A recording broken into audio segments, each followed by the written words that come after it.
Folks, we are back at the Weight Concept presented by The Ring Magazine. Today is press conference number 2, W.A.D.E, for Canelo versus Crawford. They just had the first one out in Saudi Arabia, and I thought Canelo kind of laid down the law on Terence Crawford a little bit. Not to the degree that Turkey Alalshikh laid down the law to pretty much everybody in boxing. But I thought that Canelo won the first one. If there is a winner of press conferences, he looked more stoic. He was telling Terence he wasn't any different than anyone he'd ever faced. But we're back on U.S. soil. We're in New York, and I don't know if that's going to give Terence Crawford any energy, but if that doesn't, I've heard a little rumor saying that there's going to be some more faces involved with this press conference, some teases going on about not only who's involved with this presser, but who's involved with this fight. The big name personalities are lining up. Let's take a look at this thing and break it down. Who potentially looks like they're getting the better of the second press conference? We got one more in Vegas, but today they made it back to New York. Canelo versus Crawford. Second press conference breakdown. Let's go. Let's get ready to rumble! Classic. Classic. Look at this crowd. This is the energy this press conference needed. You've seen some of the talk online, people saying, oh, they may be too buddy-buddy. Listen, I don't need them to be hurling insults at each other or, going crazy, but I do need some intensity. This is a massive fight. You're talking about Bud Crawford trying to become 3-time undisputed. You're talking about Canelo Alvarez putting another historic name on his hit list and now is the undisputed at 168. This needs some big fight feel, and this crowd, if it wasn't already feeling that way, this crowd is definitely going to make it. Crawford!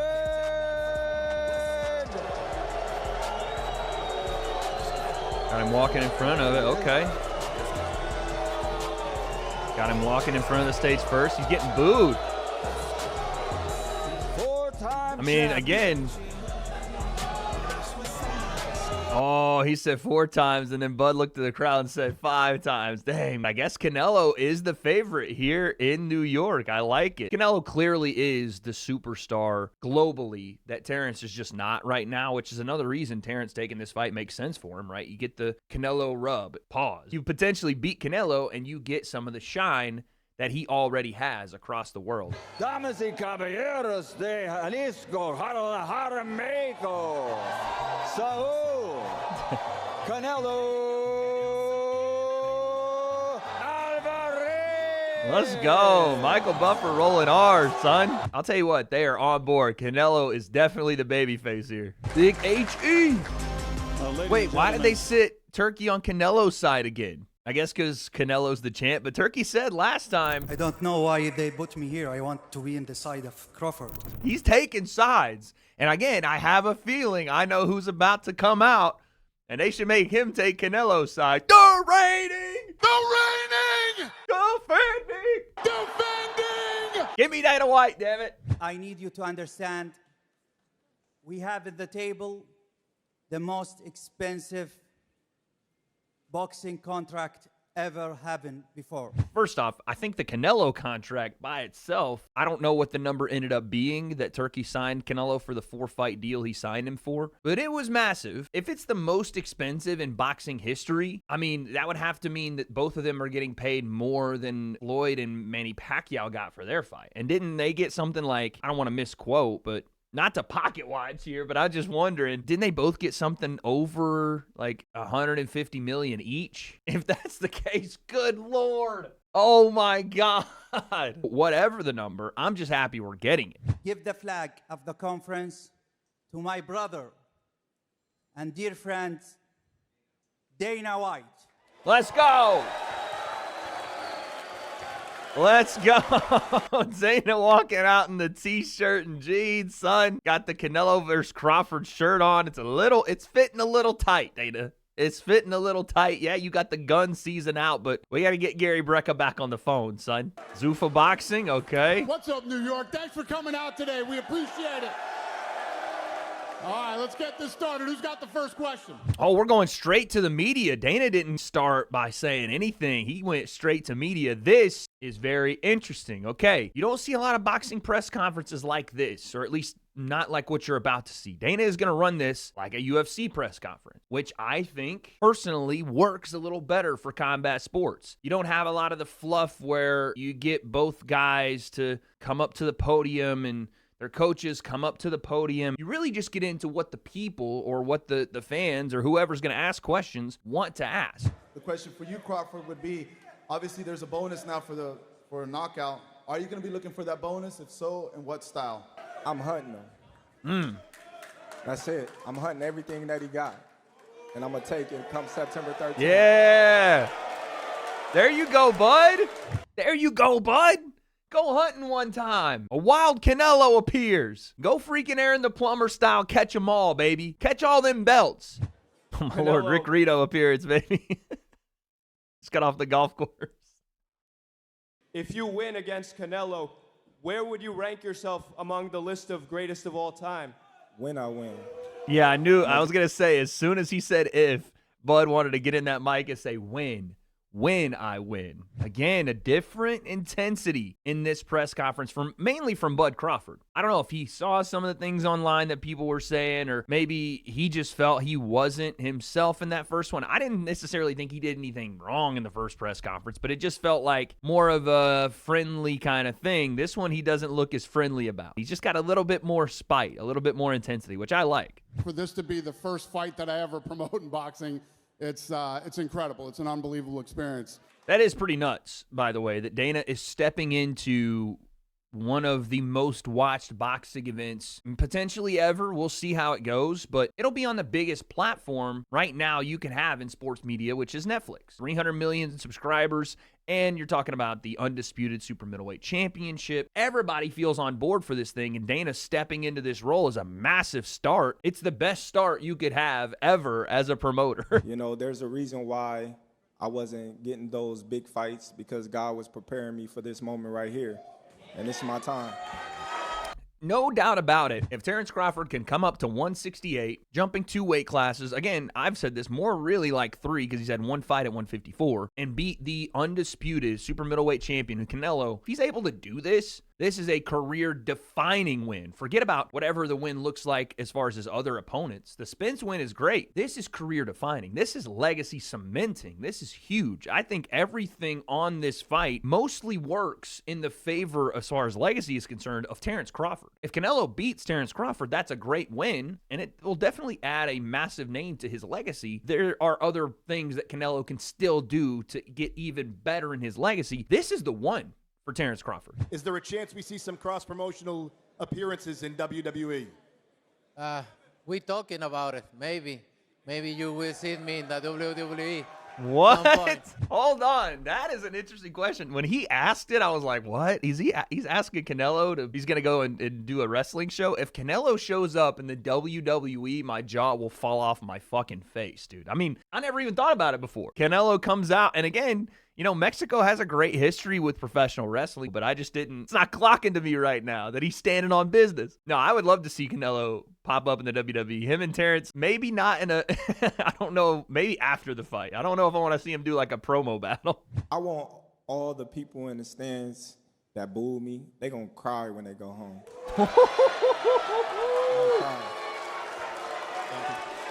Yeah, I like that. Accepting, I don't want to call it a villain role, but accepting this underdog mentality, or this, yeah, go ahead, boo me. Boo me now, cheer me later. Boo me now and pay for it when I come in and take out the golden goose. Yeah. Go ahead.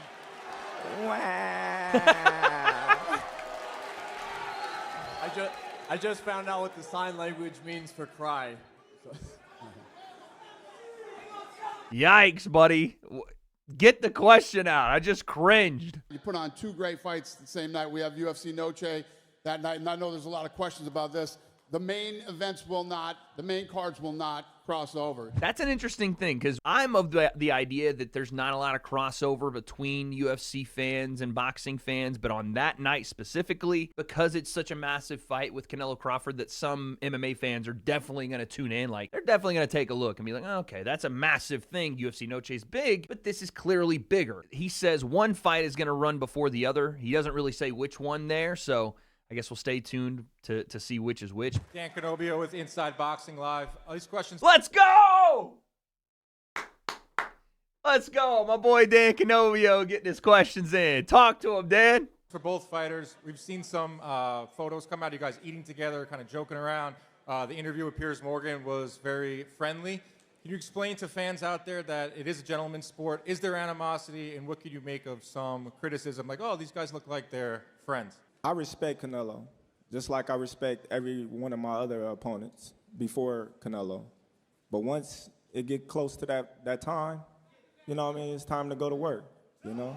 And when we go to work, I know what comes after that. Great answer. Yeah, Dan asked the question that a lot of people ask. They saw the picture with them eating dinner. They saw the Piers Morgan interview. I was just more shocked in the Piers Morgan interview that Piers just kept asking about if they could kill Piers. He was like, hey, could y'all kill me? Could you strangle me? I was like, Piers, what do we? This isn't your platform to get off your fetishes, buddy. This is a great answer to that question. Like, you can have respect for your opponent, and still, as the fight gets closer, that animosity builds regardless.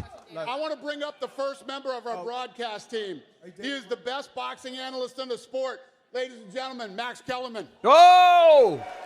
They teased him. They teased him. Show him to me. Let's go! Let's go!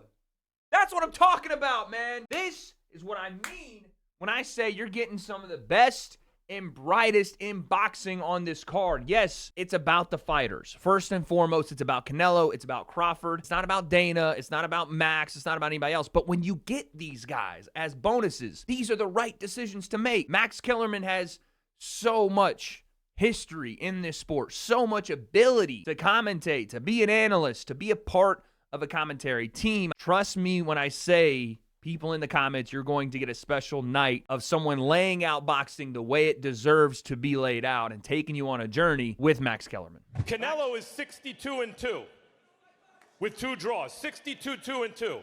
So was Marvin Hagler when Sugar Ray Leonard moved up to fight him, and they produced one of the biggest spectacles in the history of boxing. Cook! Let him cook! When you have someone that can tell the story of boxing, and they could point to the lineage of the best in the world fighting the best in the world and make it all tie together in a perfectly put together fucking bow. This is what you need, man. I'm telling you. You're just getting a little taste, by the way. He's just giving you a little side piece, you understand? He didn't even give you the full meal yet. But look at that grin on Dana White's face. He knows he's got a real storyteller, someone that really understands the sport and that can articulate it well to the fans in a fashion that isn't overcomplicated. But I'm going to start with you. Why are you jumping up and skipping a division? You just got to junior middleweight. You were given the best fight of your career at junior middleweight by Madrimov. Who gave you a tougher fight than Madrimov? Stop that. And now you're... Who? Someone gave you a tougher fight than Madrimov? Listen, if y'all thought that was a tough fight, then woof. Well... Yo, Max comes right in and sticks it on Bud. He's trying to tell him, listen, you've already taken a tough challenge. Now you're going to go even tougher. But Bud's taking it disrespectfully. Max is right. That was not an easy fight. Like, that was a back and forth fight. And again, it was a bit of an odd one to watch. I was there in person. It was something that we didn't expect. Madrimov performed better than we expected. And there seems to be something out there like the way for you to win this fight is to move. Is that true? Listen. Turkey, you need to put a small ring. The smaller ring in the only, hey, Matt. Yeah. The only running that I'm going to be doing is running upside his head, and I can assure you that.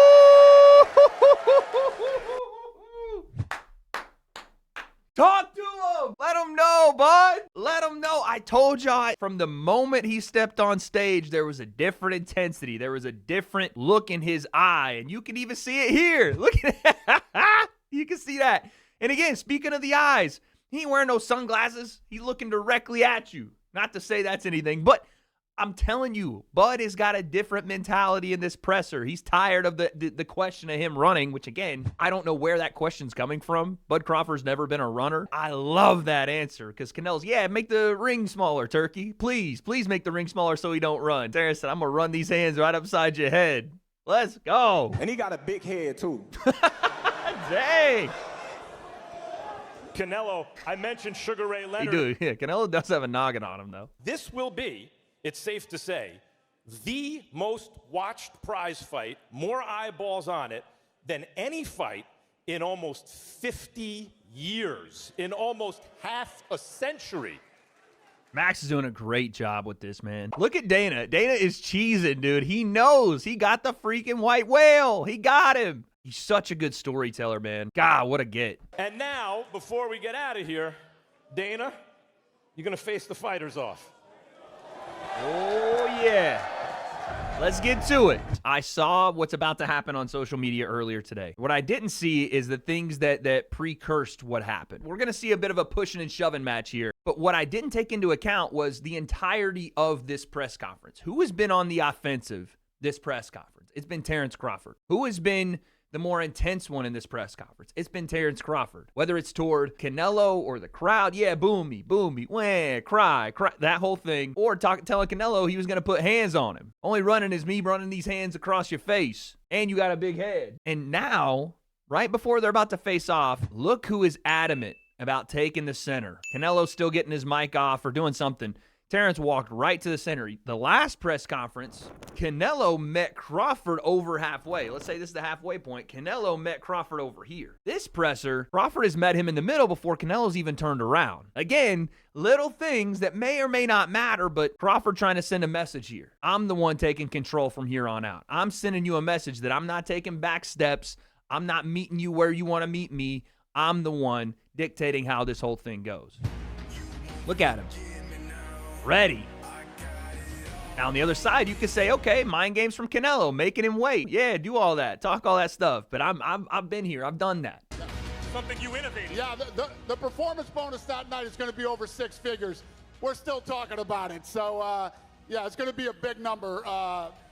Whoever wins the performance bonus of the night that night. Wow, okay. So right in the middle of them getting everything out of there, Dana just happens to kind of throw out there that this performance bonus, which again is something that Dana is bringing over from the UFC, and you heard him say it even there, it's not a KO bonus, performance bonus. I assume it's going to be, the highlight of the night, which is different from what Turkey and them said, right? They said it would be a KO bonus. Dana's saying performance bonus, which I like better because you never know if a fight's going to be a knockout or if two fighters are just going to go in there and give it all, and it could be one of those fight of the night type things where both guys get a performance bonus. I don't really know. But if fighters are potentially going to be on this undercard, and for Canelo and Terence Crawford, a 6-figure performance bonus is nothing to shake their head at. Now, again, Crawford and Canelo are making more money than they've ever made in their careers, so that, whatever. But if you're on this card, you have an opportunity to steal the show and make 6 figures for yourself. I love that.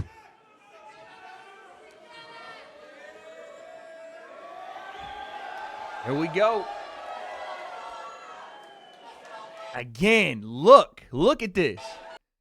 I told you. Look, I'm telling you, there's the mind games here are so evident. I know that I usually don't read too much into it, but it happened at the last one, and it's happening here.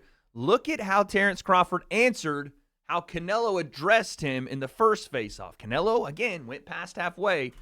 Watch Terence. Terence is not stopping here. He's walking straight up to him, way past Dana. Here's halfway. He's like, nah, I'm meeting you at your front door. And he's backing him up. Oh, and then there's the shove. Look at Bomac. Look at Bomac. Oh, shit, we got everybody getting in there. Reynoso, security, Michael Buffer. Bomac, one thing, Bomac's he's going to ride for his guys, man. Different intensity this time around for Terence. Again, you can read a lot of stuff into that. Look at him. Both guys. Stares not leaving. Locked on.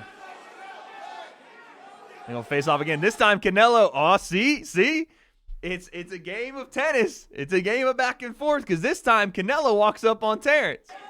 Again, okay, you got that one off. Watch this. Now, I'm going to push you back a little bit. Yeah, see, I'm going to push you back just a little. Look at that look, man. Oh, what the hell? Wait, what just happened at the back end of this? Bomac getting into it again. Oh, my Lord. Look at both of them, though, man. That stare just locked on each other. Ooh-wee. Ooh-wee. That's what we like. That's what we like.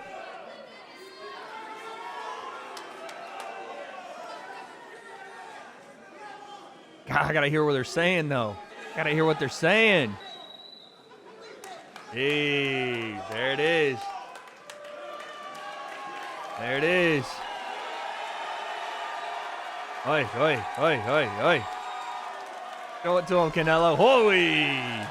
Different intensity this time around, man. I think there's one more angle I want to look at. All right, so this is the backside angle. Again, this is something that the UFC does so good with their face-offs. And I don't see this a lot in boxing.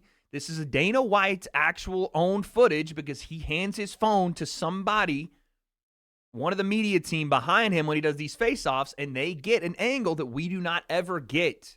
And I don't know how much we're going to be able to hear on this, but again, it's just little things like this that make such a difference to me when I get to see these face-offs at a different angle, super up close, get to hear what the fighters say. Let's take a look.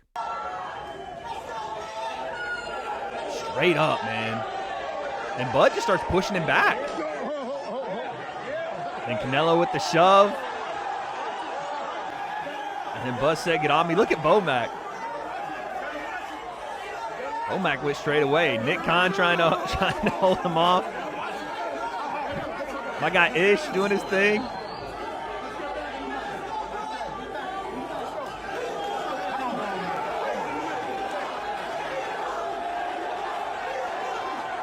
Jeez. This is what they needed, though, man. They need a little bit more intensity. Look at Canelo this time. He's like, yeah, let me walk up on you this time. Watch out, man. Watch out, dude. Watch out, man. Don't give a fuck.